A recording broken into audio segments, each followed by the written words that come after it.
Hello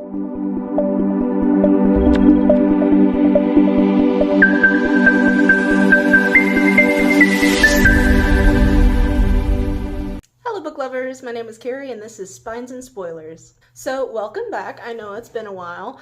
I would like to start the new season here. We will see.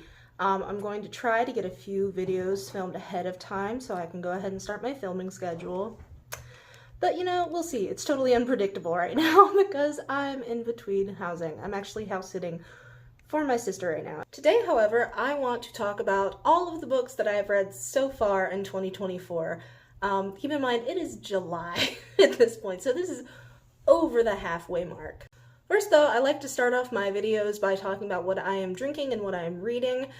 So today I am drinking coffee brought to me by my Metamora Crystal. Thank you, Crystal. That was extremely thoughtful of you, as were the chocolate croissants that I already ate. So yeah, thank you. As for what I'm reading at the moment, that's a little bit of a list in itself. I am reading The Silent Corner by Dean Koontz. I borrowed this one from my mom. Supposedly it's a good series, so I'm going to give that one a try. So far it's promising. It seems promising and seems to fit my mind space at the moment.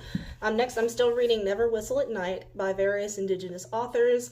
It is a horror anthology and I'm kind of taking my time with it because I'm trying to sort of soak it in. I love anthologies, I love horror, and yeah, this one, I don't know, there's just something special about it. So far I absolutely love it. I'm almost done, close-ish. And then lastly is Missing Witches by Risa Dickens and Amy Torok, I believe is how you pronounce the name. Actually, I lied because there's one more. It's an audiobook, which is why I didn't think of it immediately. It's Bookshops and Bone Dust. It is a prequel to Legends and Lattes by Travis Baldree. So far so good. It's got those cozy vibes. I feel like I probably should have waited until the fall to read this one, maybe, but who knows, maybe it'll get me in that headspace for fall. Also, I am so sorry for this angle. I know it's a completely terrible angle, but I don't have any of my filming equipment with me just other than my phone. Like, that is what I'm going off of. Natural light and my phone. I've got you propped up against a plant right now. So yeah, you know what? We're doing what we can. Now let's go ahead and talk about the books that I've read in 2024 so far. I have read 33 books. A lot of them were actually by the same author, which I'm bad about doing. I kind of read one and want to compare all the other books that an author has done, unless it's really bad, in which case I'm not really interested. I think Lucy Foley is a good example of that. I read The Hunting Party, didn't really enjoy that one, if I remember correctly. It was just kind of meh. And then tried reading The Paris Apartment, and it was, I feel like it was worse, honestly. Like, in retrospect, I don't know. I think Lucy Foley is just not for me. I might try one more of her books. But generally speaking, if I at least sort of like a book by an author and I know they have a lot of other works and they seem interesting, I'll try to dive into them, whether it's, you know, because it actually seems like a legitimately good series, or it seems like some cheesy book series that I might get into. Anyway, I am getting off track again. Veering myself back on topic, the first book that I read in 2024 was The 7.5 Deaths of Evelyn Hardcastle by Stuart Turton. Not a strong note to start out on. This book had a lot of potential, it really did, but it fell short in a lot of places. And my big complaint is there was a lot of fat phobia. And you know how I feel about fat phobia. It automatically drops you down a star rating. Like, it really does. I think I gave it like a 2.5 or something like that because it did have a lot of strengths. It did. But also no. Bad Turton. So that is how my 2024 started. And then immediately after that, I decided, hey, I'm going to start reading Ruth Ware for some reason. So apparently I accidentally tapped the record button twice or something. I don't know. So there's a chunk that's completely missing. I'm gonna have to go back and see what's missing and what's not. Okay, I did my research. That chair was getting uncomfortable though, and the sun was getting in my eyes. So we have moved locations to the couch, and we're just gonna film from here. I'm gonna hold you the whole time. But yeah, anyway, this video is so fucking chaotic. The second book that I read in 2024 was The It Girl by Ruth Ware. It is about a girl named Hannah who meets a girl named April in her first semester at Oxford. They hit it off fast. April is this it girl. She's extremely vivacious. She's extremely assertive. Just everybody likes her and hates her, just like a little bit. But yeah, she has so many friends, extremely bright future. And then on the second term, she ends up dead. And Hannah, she ends up accusing someone, a doorman essentially, who ends up going to prison, thinks she solved the murder. Then years and years and years after the death, she finds out that this man that she accused died in prison. She's extremely relieved because she can just put all that mess behind her. But then this journalist shows up at her door and says that they have new evidence. So she has to start the search anew and dig up all this trauma and hurt and these old memories that she very much did not want to think about again. And yeah, I actually thought it was well done. I thought it was interesting. I thought that Ware did some interesting things, even with the stuff that was a little bit predictable. The third book that I read in 2024 was 9 Perfect Strangers by Liane Moriarty. I actually really enjoyed this book. I haven't read a lot of Liane Moriarty's work. Her work generally doesn't seem like it's for me, but I've read 2 now. And I really enjoyed this one. It's basically about these people who end up at the resort, and it's supposed to be this extremely powerful resort. Like, it works wonders. They get there, and the person who is running the program, they slowly find out that she's just slightly insane, overzealous to almost an evil degree might be the word. She has good intentions, but it's not coming out well.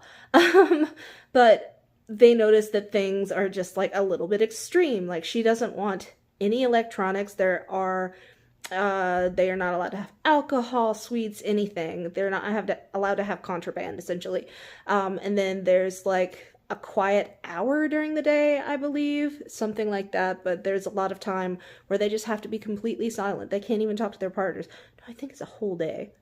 Sorry, I have had so much coffee. I finished that drink. All over the place. I think it's very interesting to kind of see her sanity slowly devolve and what these characters have to do in this situation in order to survive the resort. The next book that I read was The Silent Patient by Alex Michaelides. I'm gonna be perfectly honest with you. I don't remember much about this book because I read it in January, I think, at the beginning of the year, months ago, and I have the memory of a snail. But I remember enjoying it is the bad thing. The basic plot, though, is that a woman just randomly shoots her husband several times in the head, and her husband is kind of well known. And then after this, she goes completely silent, doesn't talk for years. Everyone assumes that she is the murderer. It becomes this really famous case.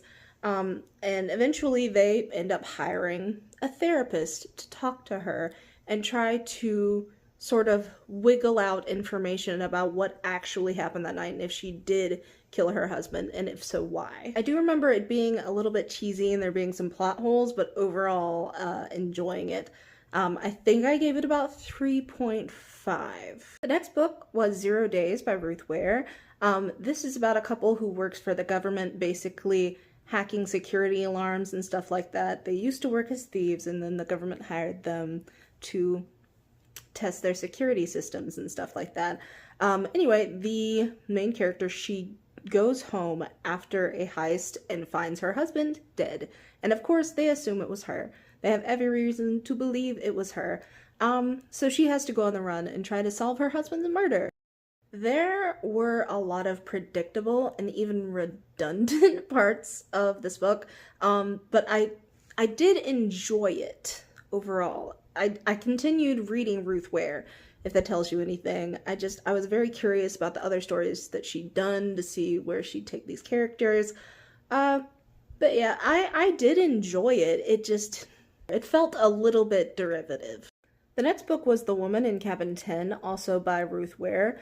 I'm going to be honest, I didn't really like this one. It had a promising setup and some interesting elements that had a lot of potential. And there are parts of the ending that I liked, but ultimately I don't feel like it really lived up to its potential. There were a lot of choices that she made that I really didn't enjoy, and just some twists that weren't great. I'm not going to give a lot away, but I just don't remember liking it very much in comparison to her other books. I think I was also reading too many of them in a row because eventually the characters just started running together. The next book was Veronica Ruiz Breaks the Bank by El Casamano. It is a prequel to the Finlay Donovan books. It basically goes into the backstory of Veronica Ruiz and how she ended up in Finlay's employ. Basically, she was falsely accused of stealing some money, ended up on the run, had to find a job, and a mystery ensues, of course, and she has to solve it in order to secure a position at a bank, working as a teller, and start her new life. Overall, pretty enjoyable to read. It's extremely short. I might call it more of a novella, but yeah, I thought it had a good setup for Veronica Ruiz, some backstory that we've all kind of wanted. Overall, I think the big thing that I like about Casamano's books is that they're fun, and this continued that trend. The next book was another Ruth Ware book. It was The Turn of the Key. This is about a nanny who takes a position at a big house, watching two girls, and one of them ends up dead, and she ends up in jail, accused of their murder. Now she has to prove that she didn't do it. I think this was another one of my favorites of Ruth Ware's. Again, everything was sort of blending together at this point, but this one stuck out. I genuinely did enjoy it. I'm not gonna lie, I liked the ending. I'm pretty sure that's a contentious thing to say. But yeah, I enjoyed it. The next book is The Death of Mrs. Westaway by, you guessed it, Ruth Ware. This one is about a tarot card reader who gets a letter bequeathing her a huge amount of money, but she figures out that it was sent to the wrong person and decides that she's going to try and claim it anyway, using the skills that she has kind of honed as a tarot reader, deception for one thing, and reading people. And she kind of figures out soon that she's in over her head just a little bit. Another one of Ware's more enjoyable novels. I really did like this one. I actually don't remember the ending right off the top of my head. That concerns me. It was not a 5-star by any means. None of Ruth Ware's books are 5 stars, and I don't think they ever will be. I think the strongest one was 4 stars, and the lowest was like 2 or 2.5. So she's really, it varies. The next one is another Ruth Ware book called One by One, and it's about people who get snowed in at a skiing resort, and people start dying one by one. So now they have the issue of escaping because they're snowed in, getting help, and also figuring out who the murderer is, stopping the murders. I enjoyed this one. It was probably top 5 for me. I don't know. But yeah, I liked how it was done. I didn't really predict who it was going to be. We finally have a book that's not by Ruth Ware. The next one is The Mustache by Emmanuel Carrère. This was originally a French story which was translated into English, and part of me wishes it had stayed that way. It was good, but it was also very disturbing, and you don't see it coming. So basically, this man decides it would be funny to just shave off his mustache one day and see what the reaction will be. What his wife is going to say, what his friends are going to say, because he's had this mustache for ages, and it's just like this defining characteristic. The issue is, no one remembers him having a mustache. And he's sitting here like, are you guys gaslighting me? What is going on? Is this a prank? What are you doing? And he just slowly over time loses his sanity, and then the people around, you can't tell initially who in this situation is wrong. And yeah, it goes downhill quick, and the ending, it made me gag just a little bit. So yeah, will not be reading that one again. If you like some disturbing shit though, give it a go. It's very short. Have fun. Next book is one that I was extremely excited about because it's by T. Kingfisher, for one thing, which I love. It's also a sequel to What Moves the Dead, which I've really enjoyed. So this one, I loved it. I did, but I didn't enjoy it as much as the first one. It had its moments. It was, like I said, it's really good. I really enjoyed it. But it's not a 5-star. It's like a 4, 4.5. Would read it again. Would recommend it. It wasn't as good because the other one put the bar so high. I have either good or bad news depending on how you feel about the next author. That's right. It's another Ruth Ware. It's The Lying Game. So this one, not one of my favorites. It circulates around this group of friends. They had this game when they were younger where they would basically try and lie to people. I'm not a big fan of that personality trait in general. Just not something that I enjoy. But basically the art teacher dies. It's assumed to be a suicide, if I remember correctly. You find out more about these girls and what happened that night over time. But eventually it comes out that it might not have actually been a suicide, like legitimately. So they have to figure out who killed him. Really not one of my favorites. It was kind of wandering all over the place. And the ending was not a strong one for me. Maybe that's an unpopular opinion. I don't know. Just definitely one of her weaker books. Alright, this next one is the last Ruth Ware book I have on this list. I promise. It's In the Dark, Dark Wood by Ruth Ware, of course. I have an unpopular opinion, though. Didn't really like this one. It wasn't particularly memorable, poignant. I don't know. Maybe I was just experiencing Ruth Ware burnout by this point. I have no idea. I just know that I just didn't enjoy it. Like, I'm not saying I hated it. I'm not saying it's bad, necessarily. It was just for me. Probably the weakest one. The next book is Not a Happy Family by Shara Lapina. It's a mystery thriller about the murder of 2 rich people. Oh no. And the main suspects are their 3 children. The father was a jerk. The mother was neglectful. There are so many motives that the children would have inherently for killing them. It's just a matter of figuring out which one, if any of them did it. I remember enjoying this one. It's not a favorite new read or anything like that, but worth checking out. It did wander a little bit though, and I didn't enjoy the aunt character. I thought that she was just extremely annoying. It alternates POVs, and yeah, hers was just ugh. This book was Just the Nicest Couple by Mary Kubica. This book is about 2 different couples. The first one is Nina and Jake, and the second one is Lily, and I cannot remember the name of her husband at all. But Nina's husband, Jake, goes missing after they have a fight. He's gone several days. She thinks that he's just blowing off steam initially, but then she starts to get concerned.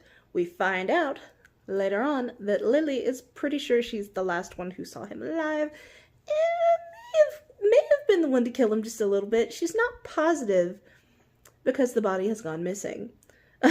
So this is their journey of trying to figure out, 1, if he's dead, 2, if she is the killer, and 3, trying to figure out how to get away with it if she did. Overall, a fun, interesting read, and if I remember correctly, a satisfying ending. I'm not gonna promise you that because it's been a little bit, but I'm pretty sure it was a satisfying ending. The next book was The London Seance Society by Sarah Penner. It's about a woman who brings spirits back from the dead temporarily in order to help solve their murder. A woman turns up. She wants the death of her sister solved. They need to solve a murder, yada yada. They have to use their spiritualism skills, and then they soon find that they're probably caught up in one themselves. All of this, by the way, is set in the late 1800s. Oh, and it's queer. I'm gonna go ahead and put that out there. There are a lot of queer elements.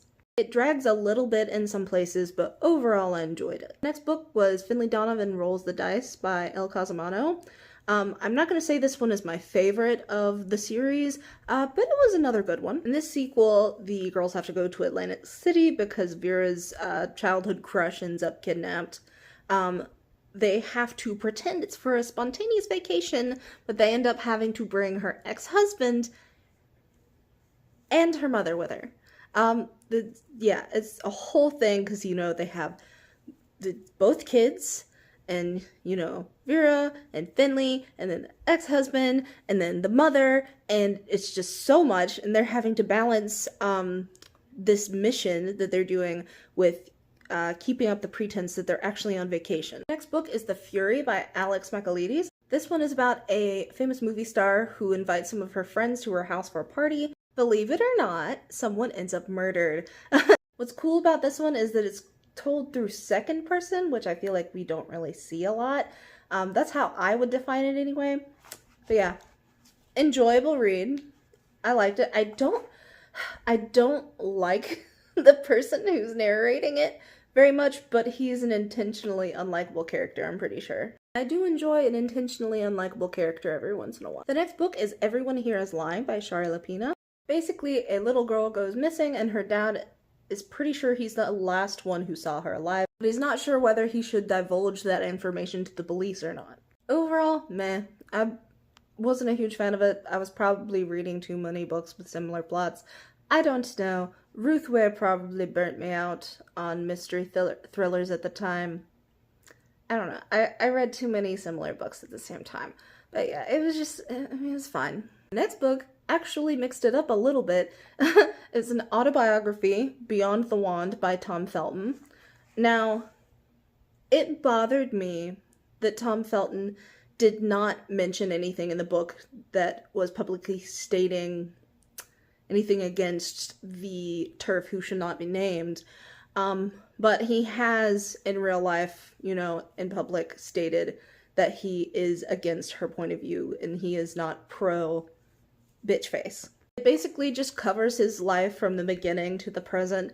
There was a lot more to it than I thought there would be. He's an extremely interesting person and I enjoyed learning about his life and his perspective. Next book is When the Lights Go Out by Mary Kubica.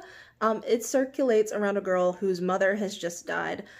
She tries to go back to college because she has been caring for her brother for ages now, and she wants to have her own life. Well, when she goes to enroll, she finds out that the identity that she has may have been stolen. It may not be her actual identity. She ends up developing insomnia, which leads to things like hallucinations and stuff like that, all while trying to solve the mystery of her identity. Like, who is she? Whose name does she have if it's someone else's? Is it one that was just made up or what? I do remember being a little bit like, okay, wrap it up at one point, but I did enjoy this one. Next book is She Started It by Cheyenne Gilbert. It is about a group of friends who get invited to stay on an island for a bachelorette party, but the invitation was sent by a girl that they basically used to bully. Like, they had a faux sort of friendship at one point, but for the most part, they were kind of bullying her for a long time. So of course, the question is, why would she invite them, of all people? But it's an island retreat, and everything's free, so of course they're not going to turn it down, because honestly, they're just kind of the worst kind of people. I'm not gonna lie, I liked this one. It was satisfying. These girls are straight up bitches. Like, a couple of them, maybe they didn't deserve, maybe things were a little bit brutal for them, maybe just a little bit, but for the most part, it was just so satisfying seeing them get what they deserve. And then the plot twist at the end, just chef's kiss. It was so good. Not a 5, but definitely a 4 at the least, and would recommend. The next book is Good Bad Girl by Alice Feeney. This one, I'm not gonna lie, I felt like it was a little convoluted and a little bit all over the place at times because it has alternating perspective. It's basically another whodunit revolving around identity and parenthood and uncertainty about who people are, about people who are good but they have bad things happen to them, and sometimes they have to do bad things in turn, and questioning morality in a way.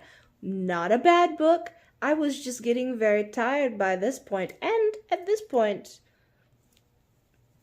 of these whodunits. I don't know why I kept reading them, because I very much did, but yeah. Not a bad book, not one that I would actively deter people from reading. I had never read Alice Feeney before, and I was very hesitant initially, but she's pretty good. The next book was If We Were Villains by M.L. Rio. I really enjoyed this one because I did a lot of acting in high school. I was in a club called Drama Team.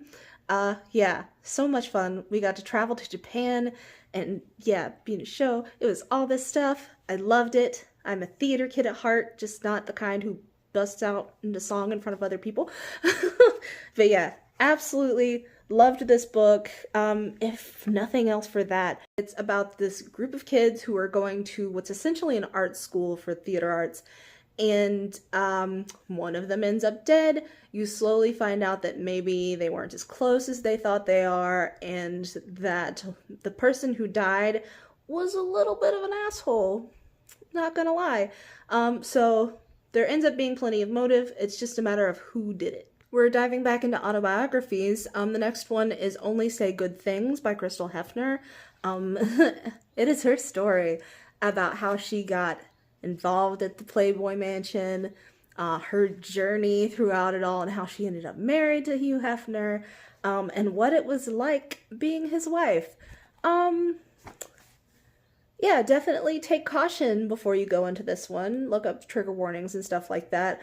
Man, fuck Hugh Hefner. That's all I'm gonna say. Fuck that guy. Next book is another autobiography. It's Page Boy by Elliot Page.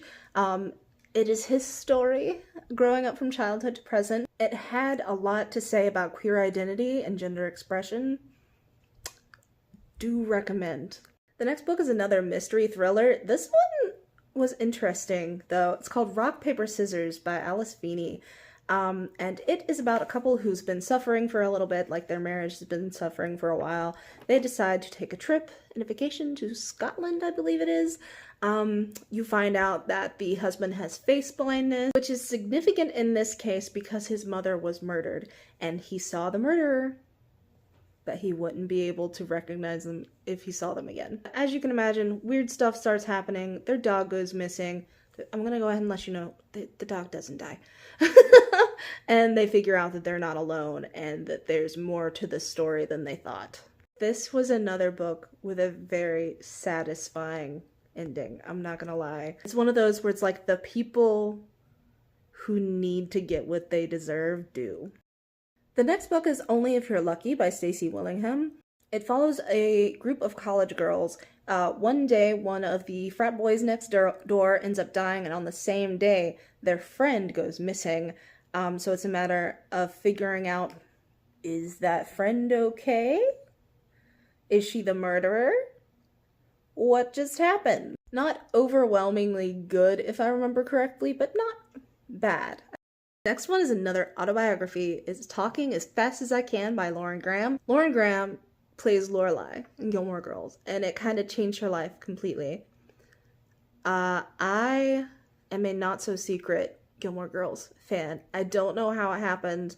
I think it's because I had a crush on a girl in high school who really liked the Gilmore Girls, and it was like, okay, well, maybe I should check out this show and see what it's like. And then from there, I don't know. I just got really invested, and now I like it. Every fall I play it. I have to rewatch it. I was already excited going into it. Lauren Graham, she has a very distinctive voice. She's just as funny here as she is, in interviews and on the show and everything. And yeah, I recommend it if you like her. If you like Lauren Graham specifically, if you like Gilmore Girls, it has a lot of interesting insights. Next book is nonfiction. It's called Will My Cat Eat My Eyeballs by Caitlin Doty. In it, Caitlin answers a lot of questions about death that children sent in. Okay, look, I'm biased about this book because Caitlin Doty, she's one of my favorite authors. She's one of my favorite content creators. I studied to be a funeral director for 2 years, and I think that her approach to funeral directing is just absolutely amazing. I love her. She is an inspiration. But yeah, she just answers a lot of questions in an interesting way. It's fun if you're interested in that type of thing. I'm not going to say that it's interesting or fun for everyone, but it was for me. This book is actually a fantasy, believe it or not. It's When Among Crows by Veronica Roth. It basically circulates around Slavic folklore. There's an individual named Demeter who is tasked with tracking down Baba Yaga and the journey that ensues. I haven't read any new fantasy in what feels like a couple of years now. I may be exaggerating that, but it feels like it's been quite a while since I've read any new fantasy that wasn't like a reread or anything like that. And I enjoyed coming back to it. It's like a warm hug. It's very short, but overall enjoyable. There were some predictable elements, but overall it was just a fun journey. Also, there's a tiny bit of queerness in it. The last book that I have read in 2024 so far is called Diavola by Jennifer Thorne. Whew, this book was fun, okay? I actually just read this one. Diavola circulates around a family who rents out a building while they are visiting Italy. There is an entire group of people, but it basically circulates around one of the sisters who's sort of the black sheep of the family. Now, there is a tower at this building, and you can't get into it. At night, the main character starts hearing scratching and stuff like that. All kinds of weird stuff happens. That she sees this girl in the mirror. This place is obviously haunted. I can't give too much away about this, but oh my god, I loved the way the last third of this especially went. I hate that I can't give away more about it, but I just love how the main character handled it. There's just a lot of, you know what, fuck you. So satisfying. I might give it a 4.5. I haven't rated it yet on Goodreads because I just finished this, and maybe I'm having bias because it's so recent, but I think it's a 4.5 or a 4 for me. It was so good. I really enjoyed it. This is Future Carrie. So somehow I forgot to include the book that I literally just finished this morning. It's Murder Road by Simone St. James. I love this author. I've enjoyed everything by her that I've read so far, at least the ones that fit in like the horror genre. This one was a little confusing, I'm not gonna lie. But ultimately I did enjoy it. It's about a couple who both kind of have a sketchy past. They're going on their honeymoon and stumble across a girl on an abandoned road who has been stabbed. And she's dying. She's actively dying. So they pick her up, bring her back to the hospital, and she ends up dying on their watch. They, of course, are accused of murder. But what they don't know is that this road is famous for missing and dead people. Like, people turn up dead all the time or go missing. It's just that kind of road, and the people who live here are just dead set on figuring out who the killer is. And that is it for the books that I've read so far in 2024. 33 books in total. My goal for Goodreads was 75. I'm not too worried because I usually have a surge around like the fall and the winter of reading. So I'm hoping that I'll hit that surge soon and that I can record more videos and do some more reading and just kind of just coast on that throughout the rest of the year. Thank you so much for watching. Again, I'm so sorry for the shaky cam and stuff like that. This is not a horror movie. We're not in Cloverfield. I just don't have any of my filming equipment, and I'm sorry. I appreciate you watching, though, more than you know.